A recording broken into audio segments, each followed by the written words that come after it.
So the Aleppo Codex is the most accurate manuscript of the Tanakh that exists. But unfortunately, most of it's missing.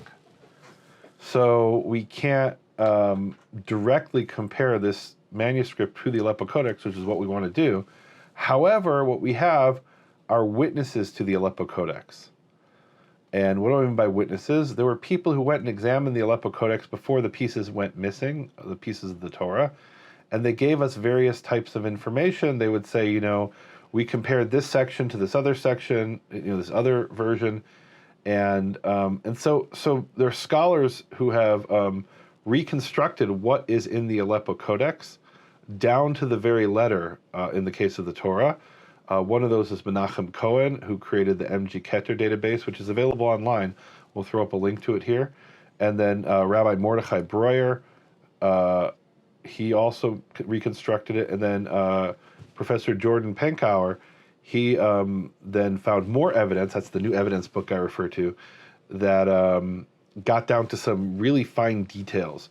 So we don't have the Aleppo Codex in the Torah, but we have a pretty good reconstruction of at least what the consonants were, maybe not the vowels and accents, but when it comes to the consonants, we have a pretty good idea of what the exact letters were. And when I say here variant, I mean, well, we'll show an example here, but basically variant means what I found in PS3 in this Torah scroll from around the year 1000 is different than the Aleppo Codex, but it's incredible to go through 5 chapters and there's not a single difference even in a single letter. And in these other chapters, there were, two minor differences. So let's look at those. And Nehemia, if I may ask a question real quick. So the reason behind wanting to compare what's in this Torah scroll with the Aleppo Codex, why specifically that? Is it just because the Aleppo Codex is the model codex? The Aleppo Codex is the model codex.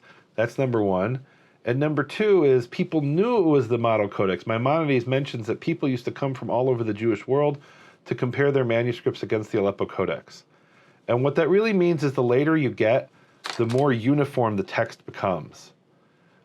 It was assumed the text was always 100% uniform. And here I could go into a whole tangent. I'll try to make it really short, this tangent. But there are these discussions in the writings of the early rabbis in what's called the Mishnah, where these rabbis would look at the spelling, and let me back up even another step. So you could spell a Hebrew word in several different ways. And I've given the example of the English word color. You can write it C-L-O-R, the correct way, as we do it in America, or you could do it the incorrect way, the way they do it in Britain, C-O-L-O-U-R. And I say correct jokingly, right? Because it is correct in Britain to write it with the U, and in English it's not.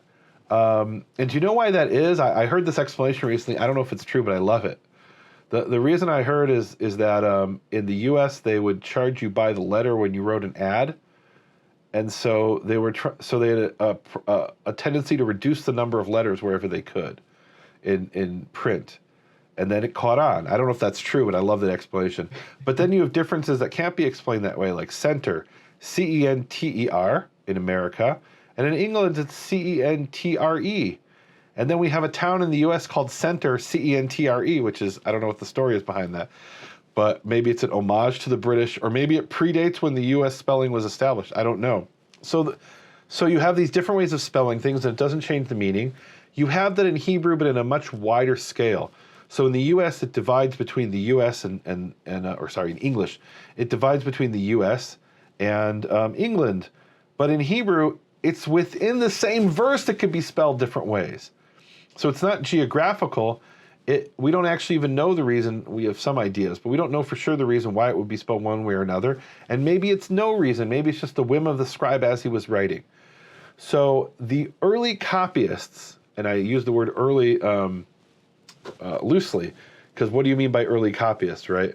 At some point, the copyists of the Bible in Hebrew decided we have to copy every letter exactly as it's come down to us.